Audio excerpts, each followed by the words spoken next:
I just got in from a run, a little 5k, and Logan is the tail that you can see wagging behind me. He's really enjoying my marathon training because he really enjoys licking the salt off of my face. It's a bit gross.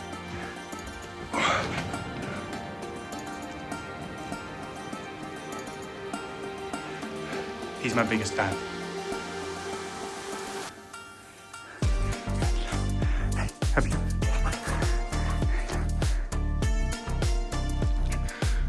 So I'm going to quickly shower and then start the workday.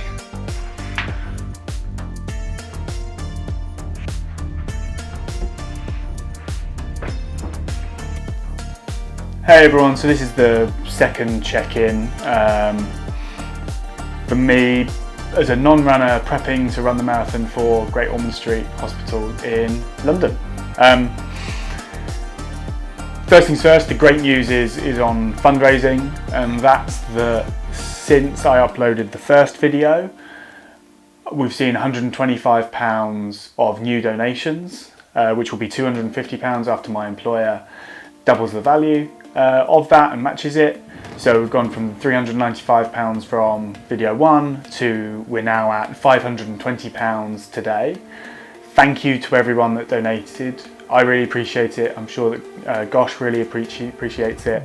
And my one ask is that if you do anything, please do. If you haven't donated, please do donate to Gosh, whether it's on my GoFundMe page, which is linked in the description and on the LinkedIn post, or elsewhere into Gosh. That's the main reason that I'm doing this, and the only reason that I'm embarrassing myself with videos. So please do that, even if you don't watch anything else at all. And hopefully the difference between video 2 and video 3 is even more in order to sort of maximise the impact that running this marathon can have on families and children that need to use the services of Great Ormand Street. I thought it would be interesting, at least to me, on what's happened from a training perspective. In the first video, I laid out my plan of what I will do, and I'm glad to say that I've been following that very closely. So my volume's gone from 15 kilometres a week to 25 kilometres a week, which has been a 10k on Tuesdays at marathon pace, or target marathon pace, I should say. Those have been going really well. Then on a Friday, faster than target marathon pace 5k, which has been going fine. Although last week I did skip that one because my body felt like it needed it, and that's probably not a surprise with that jump in volume, and after sort of a couple of weeks of it needing to just increase by slightly less for a week. And then on a Sunday, a slower than target marathon pace, hour long-ish plus run, in order to try and focus on heart rate. From a results perspective on those three, or on the two 10Ks anyway, my 10K I've taken over a minute off of my PB. Before I got the spot with Gosh, it was above 57 minutes, and on Tuesday this week I ran 10K just below 56 minutes, so that's great, and hopefully that progress, even if it slows, will keep going in order to make that faster. And my slow runs, the thing that I've been watching on those has been my heart rate, and thankfully for the last one or two of those, I've seen zone 4 drop off completely from what I've been doing, which is brilliant, and that's been only up to zone 3. The goal really is to try and bring that from zone 3 into zone 2 between now and April. So hopefully that continues. Outside of running, I've still been going to the gym 2 or 3 times a week. Once for sort of a leg workout, leg weights, so squats or leg press, depending on what's available when I get there. And that's been going fine, and the goal for doing some squats and resistance training on my lower body is all about reducing the risk of injury, and that's what I'm trying to make sure I focus on. When I skipped last Friday's run, there was a bit of a pain in my foot just when I was walking, as well as general soreness and feeling a bit fatigued, and that's why I skipped that. So I am trying to actively listen to my body as I go through this process. And obviously in January, the training program will become a bit more prescriptive with the intervals and the kilometers and everything like that, and the volume will increase again. But I'll be using a training program on the Runner app. And what I'm trying to do right now is prepare myself for that, so I enter it as ready as I can, and with the risk of injury reduced as much as possible, really. And then I've also been doing once or twice a week of some upper body weight training, which is just for me and to sort of continue what I've been doing for a long time anyway.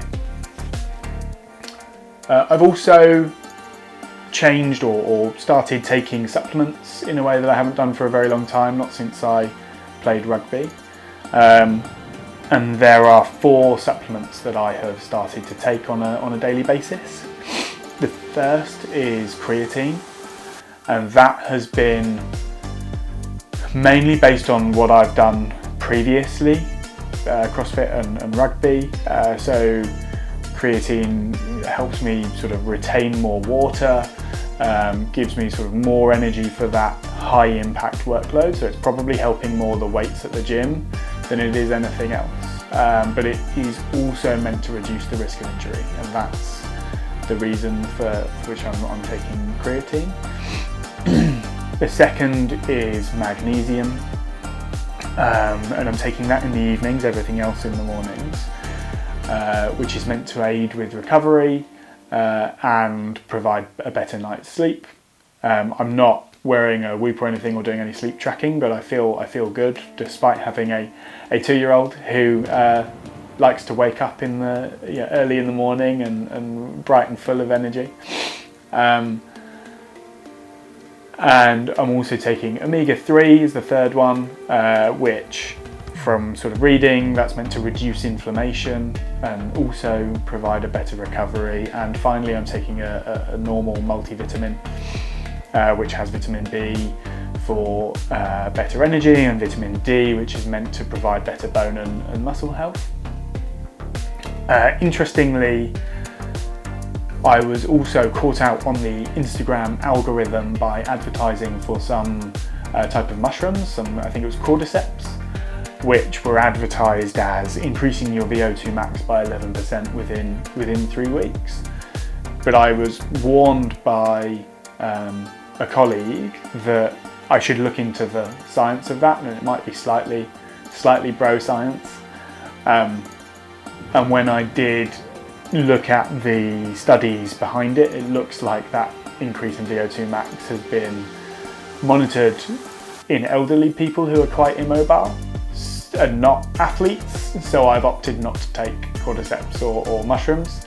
If I'm wrong, happy to be told so and pointed towards the right studies, and happy to add it to the list of what I'm taking. But that's what I've been doing so far. I've started monitoring my weight and my body composition on a weekly basis, more out of interest and for more data, and maybe it'll be useful later. After an initial spike of weight gain, which I think was caused by creatine and retention of water, it was about 4 or 5 pounds. My weight has been steadily dropping since, and thankfully the scales that we've got in the bathroom have sort of body fat and lean mass measurement. Who knows how accurate they are, but I think that as long as I always use the same set of scales, the trend should be a useful piece of data. Muscle has increased slightly and fat has decreased slightly, so those things feel like they're moving in the right direction, and hopefully that continues. Even though weight loss is certainly not part of the goal, it's just get it done, hopefully in a good time, but focus on get it done, and don't get injured. That's the main priority for what I'm looking to be doing. So yeah, that's everything that we've got. As I said, this is video 2. I'll be posting it on LinkedIn. I'll be publishing on YouTube. I would love for as many people as possible to follow this journey, and if you have donated, thank you again so much. If you haven't donated but think you might, please do. The last video was worth £125. It would be awesome if this video was worth the same, if not even more. Thank you very much, and hopefully see you, or you'll see me, and I'll see you in the comments for the 3rd video. Can't wait. Thank you.